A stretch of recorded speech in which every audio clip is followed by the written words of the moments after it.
UTL solar, solar लावणार आणि सबसिडीही मिळवून देणार। बदलापूर अत्याचार प्रकरणातील आरोपी अक्षय शिंदेचा पोलिसांकडून encounter. Thane crime branch unit 1 ताबा घेत असताना गोळीबार। सेल्फ डिफेन्ससाठी पोलिसांनी अक्षयवर गोळी झाडल्याची माहिती।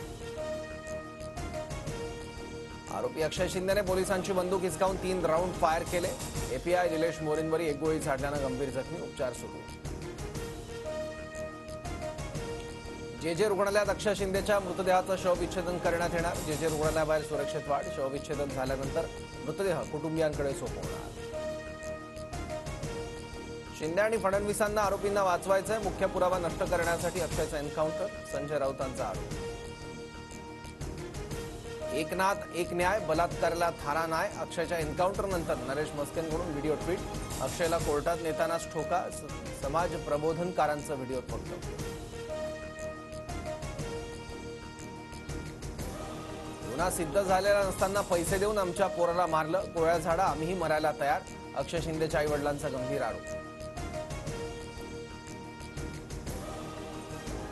आरोपी अक्षय शिंदेच्या मृत्यूची विशेष तपास पथकाकडून चौकशी होणार। ठाणे पोलिसांकडून एसआयटीची स्थापना। आर्थिक गुन्हे शाखेच्या पोलीस उपायुक्तांकडून तपास होणार।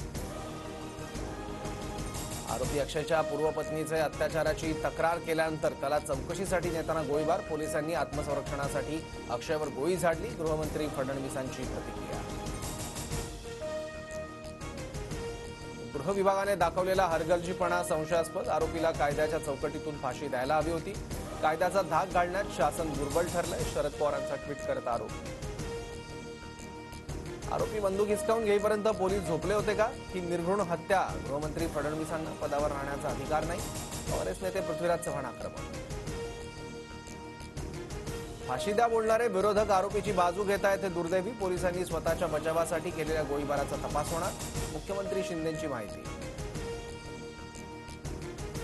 अक्षय शिंदेंच्या एन्काउंटरनंतर बदलापुरात शिंदे गट आणि मनसेकडून जल्लोष। शिंदे गटाच्या वामन म्हात्रेंकडून पेढे वाटप, तर मनसेच्या कार्यकर्त्यांनी फटाके फोडले। महायुतीत असतानाही अजित पवारांकडून सर्व मतदारसंघांची चाचपणी। 288 मतदारसंघाबाबत अजितदारांची नेत्यांची चर्चा। सूत्रांची माहिती। अमित शहा आजपासून 2 दिवस नागपूर आणि छत्रपती संभाजीनगर दौऱ्यावर। आज नागपुरात विदर्भातील सर्व मतदारसंघांच्या पदाधिकाऱ्यांची आणि आमदारांची बैठक।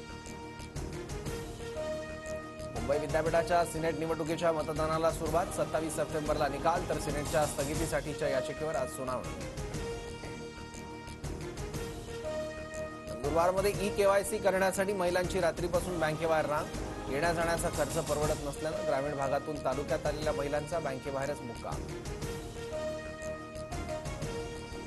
सिद्धिविनायक मंदिराच्या प्रसादाच्या टोपलीतील लाडू उंदरांनी कुरतडल्याचा व्हिडिओ व्हायरल। वृत्तात तथ्य नसल्याचं मंदिर प्रशासनाकडून स्पष्ट। अहमदनगर जिल्ह्याला मुसळधार पावसाने झोडपलं। सीना नदीला पूर, नगर कल्याण महामार्गावरील पूल पाण्याखाली।